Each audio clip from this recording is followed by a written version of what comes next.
MM News Congress 24 Urdu. महिला आरक्षण के विषय से ही नफरत करती है।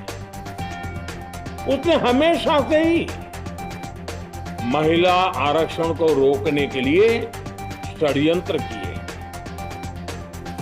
इस दिशा में पहले जितनी बार भी प्रयास हुए, हर बार कांग्रेस ने इसमें रोड़े अटकाए। इस बार भी कांग्रेस और उसके साथियों ने महिला आरक्षण को रोकने के लिए एक के बाद एक नए झूठ का सहारा लिया।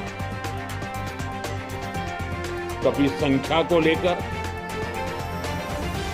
कभी किसी और तरीके से। कांग्रेस और उसके साथियों ने देश को गुमराह करने की कोशिश की। ऐसा करके इन दलों ने भारत की नारी शक्ति के सामने अपना असली चेहरा